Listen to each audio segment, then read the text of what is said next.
Genesis chapter 38. Judah and Tamar. At that time, Judah left his brothers and went down to stay with a man of Adullam named Hirah. There, Judah met the daughter of a Canaanite man named Shua. He married her and made love to her. She became pregnant and gave birth to a son whose name was She conceived again and gave birth to a son named Onan. She gave birth to still another son and named him Shelah. It was at Kezib that she gave birth to him. Judah got a wife for his firstborn, and her name was Tamar. But Judah's firstborn, was wicked in the Lord's sight, so the Lord put him to death. Then Judah said to Onan, "Sleep with your brother's wife, and fulfill your duty to her as brother-in-law, to raise up offspring for your brother."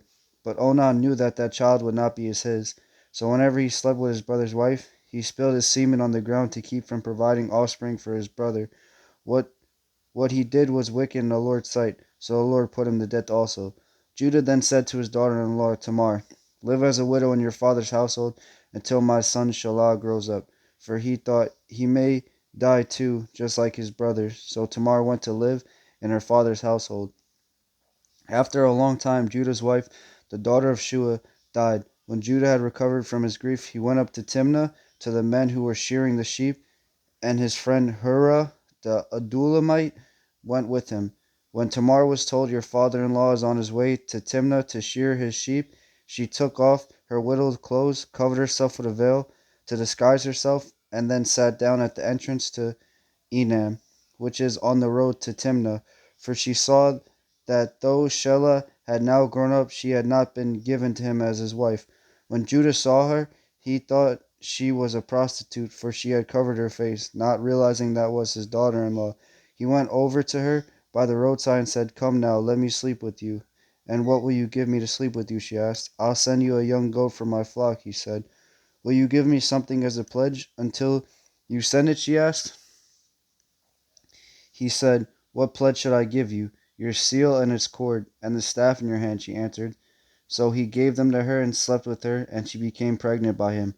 After she left, she took off her veil, put on her widow's clothes again. Meanwhile, Judah sent the young goat by his friend the Adullamite in order to get his pledge back from the woman, but he did not find her. He asked the men who lived there, "Where is the shrine prostitute who was beside the road at Imnah?" "There hasn't been any shrine prostitutes here," they said.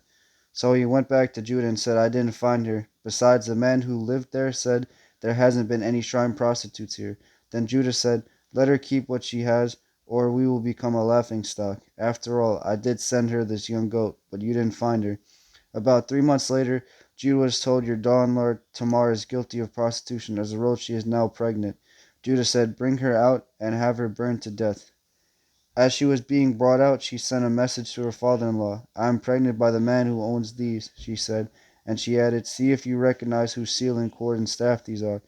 Judah recognized them and said, "She is more righteous than I, since I wouldn't given her to my son Shelah," and he did not sleep with her again.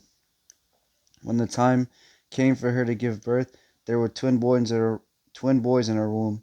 As she was giving birth, one of them put out his hand, so the midwife took a scarlet thread and tied it on his wrist and said, "This one came out first."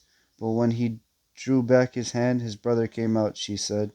And she said, "This is how you have broken out." And he was named Perez. Then his brother, who had the scarlet thread on his wrist, came out, and he was named Zerar.